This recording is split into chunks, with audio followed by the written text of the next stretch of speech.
तारा आकाश उपन्यास के आज हम अध्याय 10 पढ़ेंगे और उसके साथ ही ये उपन्यास क्लास 12 के लिए समाप्त हो जाएगा। फिर मैं इससे रिलेटेड आपको प्रश्न उत्तर प्रोवाइड करा दूंगा, ठीक है।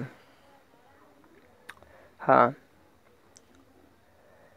यहाँ क्यों बैठे हो सुबह से? कुछ काम नहीं है? कॉलेज नहीं जाना आज? प्रभा ने आकर बहुत मुलायम स्वर में पूछा। मैं सुस्त और उदास सा प्रेस से आने के बाद ऊपर छज्जे पर ही बैठ गया था। कोठरी की आड़ होने के कारण यहाँ छाया थी। गुमसुम, न किसी से बोला न कहा सुना। बैठा बैठा एक गिलहरी को कुट कुट करते देखता रहा। शायद मेरा चेहरा इतना थका और उतरा हुआ था कि प्रभा ने पास आकर मेरी कलाई छूकर देखी, बुखार तो नहीं है। मैं सूनी सूनी आंखों से प्रभा को देखता रहा और तब भी चुप रहा। उस दिन की बात ने मेरे भीतर की जाने किस चीज को जड़ से हिला दिया था कि अब मुझे अपने आसपास कुछ भी सच नहीं लगता था झूठ और छल का एक अंतहीन जाल है और उसमें मुझे कैद कर दिया गया है। एक फंदे को काटता हूँ तो दूसरा सामने आ जाता है। यह प्रभा, यह भी वैसी ही निकली। इसी को लेकर मैंने अपने सुनहरे भविष्य के सारे सपने संजोए थे। जब भी मैं उसे देखता मेरे मन में सवाल अपने आप गूंज जाता। ठीक है, यहाँ जो लाइन है इम्पोर्टेंट यही है कि लगता था झूठ और छल का एक अंतहीन जाल है और उसमें मुझे कैद कर दिया गया है। एक फंदे को काटता हूँ तो दूसरा सामने आ जाता है। ठीक है, फिर मैं चुपचाप नीचे आंगन में देखने लगा। नीचे चूड़ियों से भरा बड़ा भारी सा डला रखा था। इधर उधर मोटा मैला सा कपड़ा लगा था ताकि चूड़ियाँ फूट ना जाएं। हरी, नीली, लाल, सुनहरी तरह तरह की चूड़ियों की मालाएं बड़ी सावधानी से लिटाई हुई थीं। चूड़ी वाली ओंठ में पड़ती थी और झुककर ही उसे देखा जा सकता था। नीले नीले फूल, पत्ती, गुदे उसके हाथ ही कभी देख जाते थे। जिस हाथ को ये गोदन वाले हाथ चूड़ियाँ पहना रहे थे वे निश्चय ही भाभी के हाथ हैं, यह मैं जान गया। उनके अंगूठे के पीछे एक काला सा दाग है। मेरी इस चुप्पी से प्रभा शायद एकदम घबरा गई। वहीं धरती पर बैठकर कंधे पर हाथ रखकर पूछा, तुम बोलते क्यों नहीं? तुम्हें मेरी कसम है, बताओ ना, क्या बात हो गई? किसी से लड़ आए क्या? कुछ नहीं, चटके गले से सूखी आवाज़ निकली। मैं जिस तरह बैठा था बैठा रहा। खुली पलकों और सूनी आंखों से जिधर देख रहा था उधर ही देखता रहा। अचानक इतनी देर से दबा एक बड़ा सा प्रश्न उठता हुआ आकर फिर सामने खड़ा हो गया। अब क्या होगा? तो भी प्रभा जरा सा ओंठ में हो गई। आंतरिक बेचैनी में मेरा हाथ हिलाकर भर्राए गले से प्रार्थना के स्वर में पूछा, अभी तक नाराज हो उस बात पर? उसकी अधखुली गुलाबी कमल कली सी आंखों में पिघली चांदी सा पानी तैराया। वह यूं ही अनुरोध और क्षमा याचना के स्वर में मुझे देखती रही।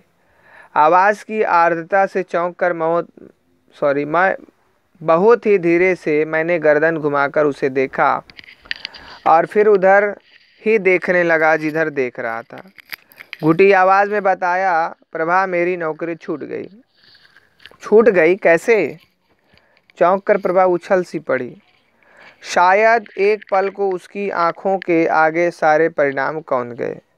तभी नीचे से आती अम्मा की पुकार सुनाई दी, बहू, अरे ओ बहू। फिर बड़े स्निग्ध स्वर में कहा, जरा नीचे तो आ बिटिया।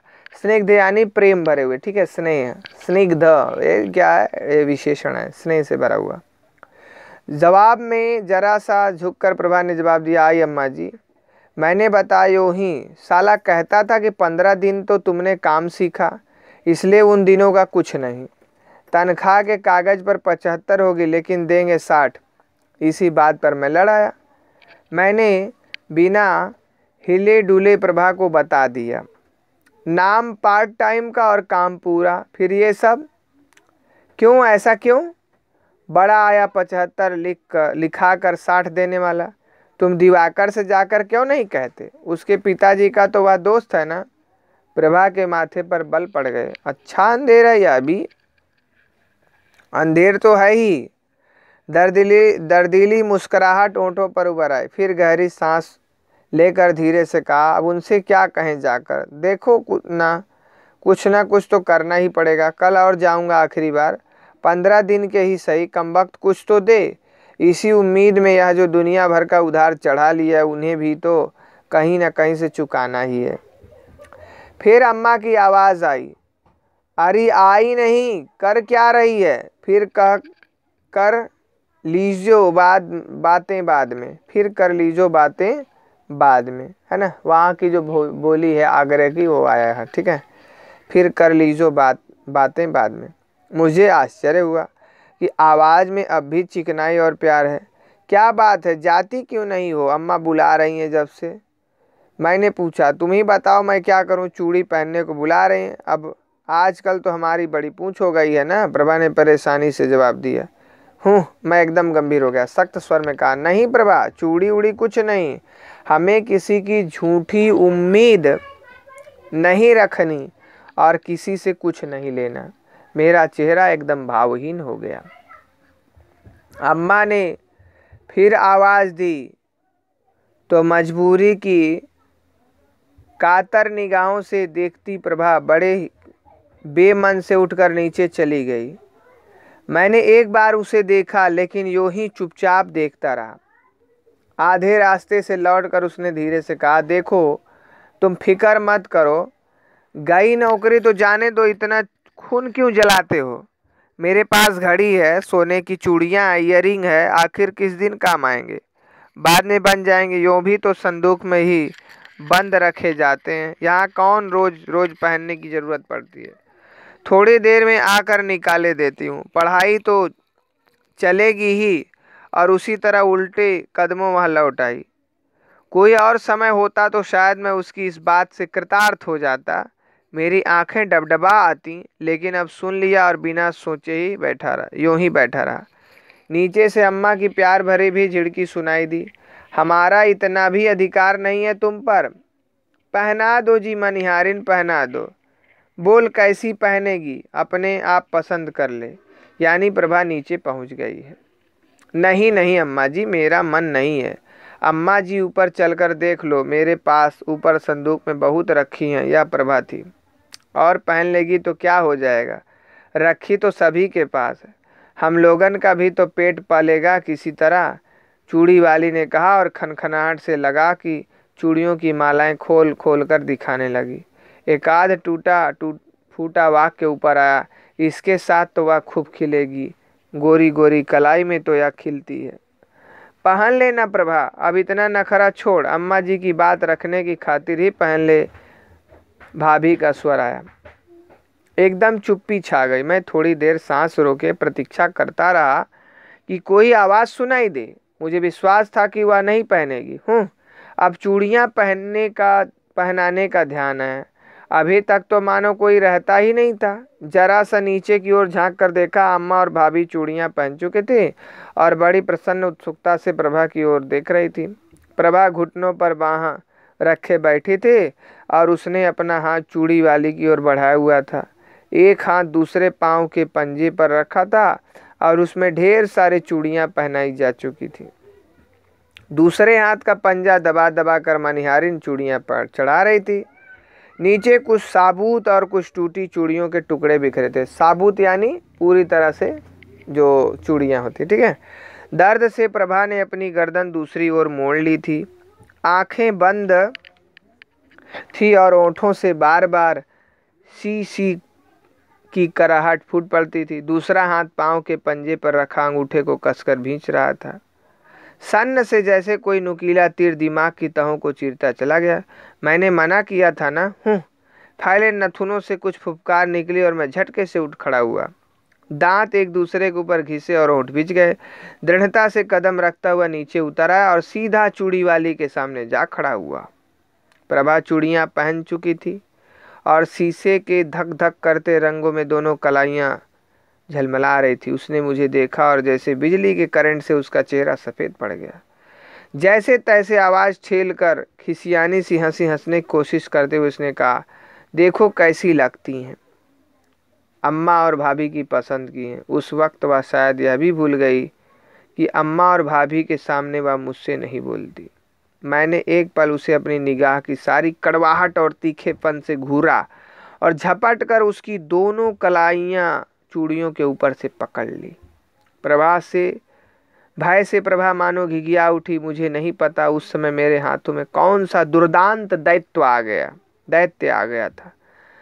तड़प कर मैंने उसकी दोनों कलाइयों को आपस में जोर से बजा दिया और मुट्ठियां भींचकर चूड़ियों के टुकड़े टुकड़े कर दिए।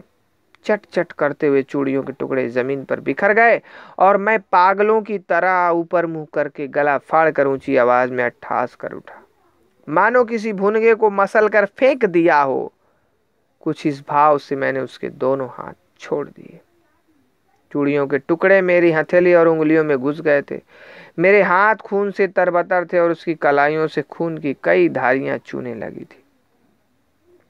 यूं खून टपकता देखकर मैं और भी जोर से ठठाकर हंसा। फिर बिना इधर उधर देखे खूब आराम और निश्चिंता से हाथ हिलाता हुआ ऊपर लौट आया। चूड़ी वाली, अम्मा, भाभी सभी मुझे फटी फटी आंखों से देखे जा रही हैं, यह बिना मुड़े भी मैं जान गया। बड़ी देर बाबूजी प्रतीक्षा करते रहे कि मैं अपनी तरफ से कुछ कहूं। आखिर हार कर उन्होंने रात को पूछ ही लिया, क्यों रे समर, तूने तो शायद 10 तारीख से काम करना शुरू किया था। मैंने लापरवाही से जवाब दिया, बाबूजी मेरी नौकरी छूट भी गई। अरे तो कोई तुझसे कुछ मांग थोड़े ही रहे हैं जो तू नौकरी छूटने की बात बता रहा है, अम्मा ने बीच में कहा। उद्धत स्वर में मैंने जवाब दिया, साफ साफ तो नहीं ही मांग रहे, लेकिन मतलब क्या है वह मैं भी जानता हूँ। इस बार बाबूजी एकदम भड़क गए। हवा में हाथ पांव फेंक कर कहा, जानता है तो क्या फांसी पर चढ़ा देगा? बड़े जानते हैं ये। हमने तो एक बात पूछी सो सीधा जवाब तो दिया नहीं, काटने दौड़े। बैल मुझे मार। फिर माथे पर हाथ मार कर बोले, बेटा हम तो तुम्हारी नस नस जानते हैं, हमारे सामने ही तो बड़े हो, अब साफ साफ मांगने की धमकी देने लगे। हिम्मत तो देखो पूत की। अरे हमने अपनी पहली तनख्वाह लाकर बाप को दी थी, सो अदब कायदा गया चूल्हे भाड़ में, साफ साफ मांगने की धमकी देने लगे। हरामी, तुझे पाला पोसा पढ़ाया लिखा सब इसलिए कि तू यूँ हमारी इज्जत उतार कर रख दे। छाती पर चढ़ चढ़ कर आए, सीधी सीधी बात करो तो कटखाने पागल कुत्ते की तरह भौंके। मैंने दुखी और संयत स्वर में पूछा, बाबूजी मैंने आखिर आपसे कहा क्या है जो आप इतने नाराज हो रहे हैं? और तू हमसे कहेगा क्या शहजादे, हम अंधे हैं ना, दिखता थोड़े ही है हमें। हाँ अब तो पढ़ लिए लिख लिए, ब्याह हो गया, अब माँ बाप का क्या है? जाएं जहन्नुम में, चूल्हे में पड़े और भाड़ में निकलें। तुम अपनी मस्ती मत छोड़ना। वे चीख चीख कर सुनाते रहे। मैंने तो मना किया था कि बाबूजी कि मेरी शादी मत कीजिए। पहले तो आप ही लोगों ने जबरदस्ती। शोर सुनकर घर के और लोग भी जमा हो गए थे। डरे सहमे से एक और झुंड बनाए सब देख रहे थे। शादी शादी शादी। बाबूजी को जब और कुछ कहने को नहीं सूझता तो बेहद नफरत से उन्होंने दोहराया। वे उत्तेजना के कारण थरथरा रहे थे। ऐसा पता होता कि तू ऐसा निकलेगा तो हम तो तुझे पैदा होते ही खोद कर गाड़ देते। क्या निहाल कर दिया आपने। अब पढ़ा लिखा कर हाथी बना दिया है ना, सो हमारी ही छाती रौंदोगे। बेटा यही रीत है, खूब नाम ऊंचा कर रहे हो पुरखों का। अब तो घर पर फूटे ही हैं। घर में पर का मतलब पंख। घर में अब और कोई कुछ रहा ही नहीं, अपनी मर्जी के मालिक हैं। दूसरे भौंकते हैं सो भौंकने दो, कुत्ते हैं अपने आप चुप हो जाएंगे तक कर। सुबह चूड़ियां पहनाई सो फोड़ दी लाट साहब ने। किसी का अब हक थोड़े ही रह गया है तुम पर और तुम्हारी बहू पर। तू तो ऐसे ही चला आया था ईश्वर के पास से। हम तो सोचे कि कौन मुंह लगे कौन मुंह लगे। समझदार लड़का है, खुद ये सारी बातें समझता है, पर उन्हें तो अच्छे से अच्छा खाने को मिलता है ना। सो उनकी सोचें बलाए। अपने लिए पढ़ ले, अपने लिए कपड़े आ जाएं, अपनी बहू का साथ सिंगार हो जाए, बस सब अपना ही अपना हो जाए। जब तक कोई कुछ बोले कहे नहीं, तब तक सिर पर ही चढ़े चले आते हैं। ठीक है, यहाँ कुछ ऐसा नहीं है। ठीक है। इसके बाद इससे रिलेटेड इम्पोर्टेंट लाइन मुझे दिख नहीं रही है। और ठीक है, यहाँ इसके बाद देख रहे हैं, अगर कहीं दिख रहा है इम्पोर्टेंट लाइन तो उसको आप लोग देख लीजिए। देखिए जैसे यहाँ से है, और मैं कहीं दूर, देखिए, और मैं कहीं दूर, बहुत दूर ऊंची जगह चला गया हूँ, और वहाँ से सारी चीज़ें बड़ी धुंधली धुंधली, अस्पष्ट और अवास्तविक सी दिखती है। किसी की भी आवाज़ सुनाई नहीं देती। ठीक है, यह कब है? जब उतना झगड़ा बहस हो जाती है, उसके बाद जो है वहाँ से जा कर के वह जो है सो जाता है, खाना वाना नहीं खाता है। ठीक है, तब की लाइन है। इसके बाद हम नेक्स्ट वीडियो में इसको कवर कर लेंगे, देख लेंगे। तब तक के लिए धन्यवाद।